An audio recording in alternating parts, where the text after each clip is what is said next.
Alright guys, just want to talk about the pressure of being married to a Filipino. Subject I don't think I've actually covered. I'm not going to sugarcoat it, I'll just cut through things. First thing is, medical emergencies, you may end up, well, not just medical, it could be a catastrophic earthquake, landslide, whatever, where people look to you to be the saviour of everybody. You're seen as financially capable of, or more importantly, your wife is somebody they can manipulate to manipulate you. And how you deal with those scenarios is up to you. At the end of the day, I will not dictate to anybody what they should do with their money. That's their business.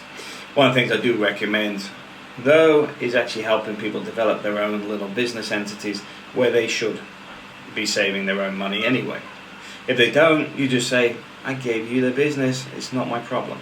If you spent it on tanduay, cigarettes and whatever, that's your problem. You know, you should have been putting away, as I say, a minimum of 10% a month in the early months as much as possible. But sometimes that just goes on deaf ears. I've got to admit, in our family unit, everybody saves a lot of the money that we generate from YouTube, rents, etc. does not get spent. It actually accumulates every month. The only bills taken out is cost of living. Beyond that, it actually gets saved. The other thing is, if you're moving to Europe, moving to the US or something, there's a lot of strain relating to that transition period where, for example, the UK, there are some very obscure rules relating to what they find acceptable for somebody moving there. As such, you may actually have to move back to the UK without your wife and kids, work there to generate the pay slips and everything else, generate the environment that fits this little checklist, which means you could be away from home for 6 months to a year, accumulating all the information required for that immigration process, with no guarantee that they'll even accept it anyway after they separate you from your cash for all the processing fees. Personally, I would recommend the Schengen route and just bypass it all, come to Europe, somewhere else, and then move over to the UK. Then once you're in there as a family, and then build your case. Don't forget about it. That's one thing I will say. Do not forget about it. Develop your case to support your marriage.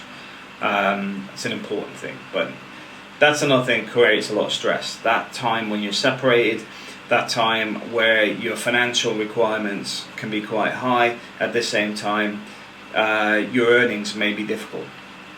I know a lot of you guys struggle to hit the threshold on that, which is why there's a lot of difficulties. Even for myself, I mean, my salary on average is 50,000 plus a year, but I get taxed to death, so a lot of the time I'm no better off than you guys. Yes, I get a company car and stuff, but if you look at what they've done to the tax system, you'll see I get robbed blind. But the point being that you've got to be aware that this anti-immigration thing is to penalise Brits because of the EU border opening up to allow everybody in from Europe. So the only people that could penalise were Brits, and that's what they've done. Just recognise it, work with it, and be aware of it. You need to do some reinforcing in your relationship to strengthen it when you're going to be apart. One of the things I do recommend is sending flowers and things completely not anonymously, without other people knowing until they arrive. There is some websites out on there. They don't cost the earth, so if you do see things costing $50 somewhere, ditch that website. There is other ones through the mail side in the Philippines. I can't remember the name of the company off the top of my head now. But you can order roses and stuff direct, and it's not expensive. Also, regular Skype calls, regular chat, but also be accommodating in the sense that be aware of the time differences. If you're married with kids, for example, your wife's got to get up, take the kids to school, do all the stuff on a daily basis. So where does that fit in with your work time? Because you don't really want your wife up at 2 a.m. or whatever just so you can chat because it suits you, because she's got to get up at 6 a.m. to deal with the kids. Make it so it works for both of you. That's an important thing on there. The allowances. Allowances is something I've found very peculiar anyway. I don't know why people get into the allowances, but if you're doing that, that's up to you. My wife doesn't get an allowance. My wife has the bank cards and gets whatever she wants. In the Philippines, before we got married, she didn't get an allowance off me because she was already working. She didn't need an allowance. If a woman in the Philippines is not working, why is that suddenly your problem if you're not married to them? The answer to that, it's not your problem at all. At the end of the day, you're still boyfriend, girlfriend, and I'm not being funny, I've never gave a girlfriend an allowance in the UK, where only my wife has had a access to funds because it's for the family. So I don't know why a lot of guys get into this allowance thing, which is why I'm saying this was stress married. Because you're married, there's a lot more responsibilities going on. A lot of guys have kids as well. One of the things you get with kids is the cost of medical fees. A lot of people will go down the route of government funded vaccinations, etc., and government funded medication, or cheaper birth houses and things, where personally I go for private hospital, everything else. For the cost of a birth of a child in Naga, for example, was around 30,000 pesos. I put 50,000. The reason I go with the hospitals, if there is any complications, having all the machines and everything there to save your wife and kid seems worth the investment. But like I said, other people have gone to these birthing houses which are only about 5k. It's up to you. You decide that. I'm not here to determine what's right for you. Schooling. A lot of guys send their kids to the public schools. I find the public schools are very overpopulated. As such, to get a kid with a good start in life, especially if you're staying in the Philippines long term, I recommend private education. Because private education at the right preschool leads to the right primary, which leads to the right school, which leads to the right college, university, etc. And it can be expensive. Myself, because we're only there when the kids were at preschool, it was costing, I think it was somewhere between 8,000 and 14,000 pesos a month. Plus transportation, because obviously they had to get to and from the school, so jeepneys and all that sort of stuff as well. Soon adds up. So that sort of thing you've got to be aware of, because it does eat into your budget quite quick. And obviously during that pregnancy period, be aware that can also be expensive. One of the things I have noticed with a lot of Filipinos, they struggle with low iron. So taking vitamins and supplements from the West in your bag, it's worth the investment because they're dirt cheap. One of the things I did see, Jay's had the same thing with the same doctor. They will sell these overpriced vitamins. These doctors sell them as if they're medication. It's one of these scams. What do they call it? Multi-level marketing groups that sell these vitamins, and they'll sell them for like 11,000 pesos. But as I showed my wife when I went there, here, this is from Tesco's. There's 3 times as much in here for £3. You know, there bought you the same, and I know where it's come from, etc. Your doctor sits there telling you that she's going on a free cruise. You paid for that, along with all the other people that trust her as a doctor, when in fact she's exploiting her position. So there's another thing. Be aware that if somebody tells you something, double check it. In that case, these were vitamins they were selling as medication. Family issues. We don't really have too many these days. We did at the beginning, the first year. We did have some family members trying to exploit for money. In the end, there was a family separation because it wasn't just the foreigner. It was an ongoing thing with different family members as well, to the point that it sort of boiled over. Because at the end of the day, certain members it exploited their place in the family unit to get money off all the OFWs and everything else, and we're the only ones progressing.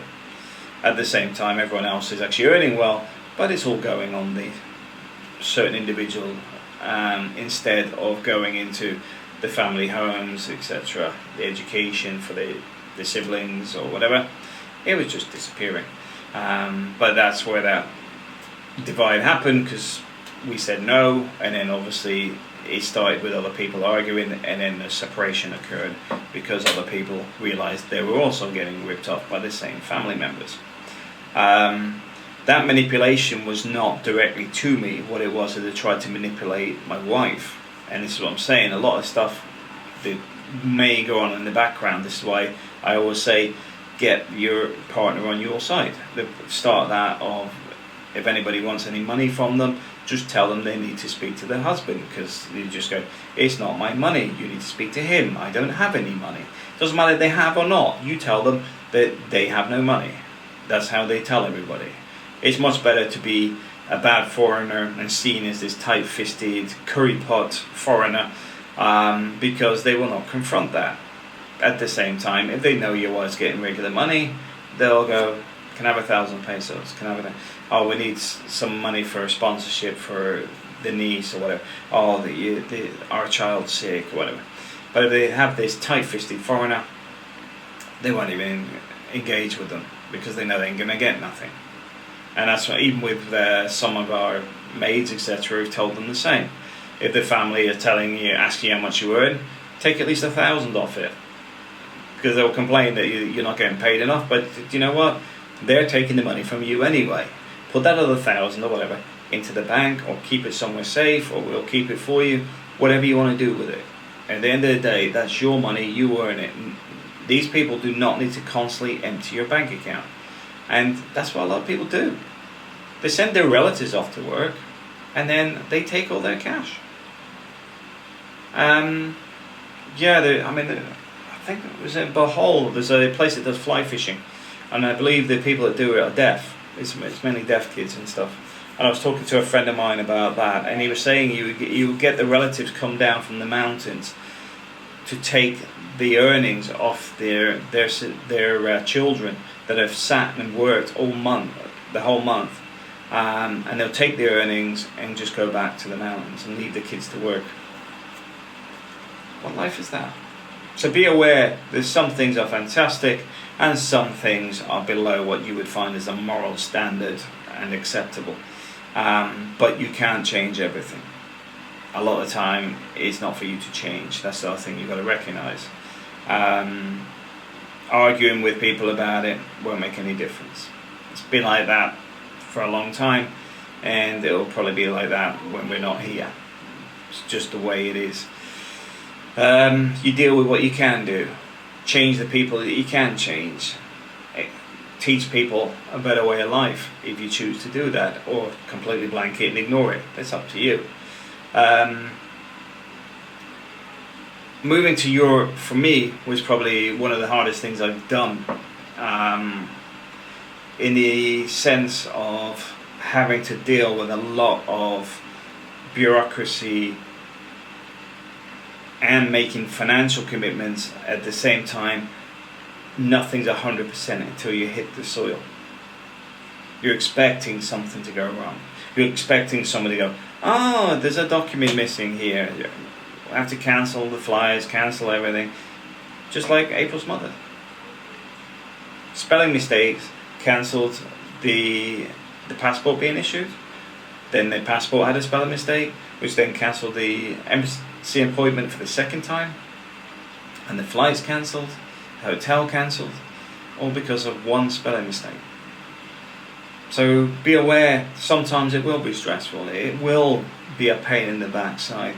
But ultimately, you've got to understand, if you want to get from A to B, just ride with it. Don't expect to do it in 1 month, 3 months, 6 months. Just expect that you'll get there eventually. Work with that. Too many variables in there outside of your control. And my personal view on that is one step at a time. Take the day as it comes. something may be set up, you book this, book that, it's all going right, and then, like I said, you get a spelling mistake, and it's like 4 months gone because they need to reissue it, and it needs to go get resubmitted and reprocessed and redone because of somebody couldn't even sit there and go, here, I'll scribble this. Is that what your name is? Is this the spelling correct? No, we'll do it straight and mess it up. But anyway, thanks for watching.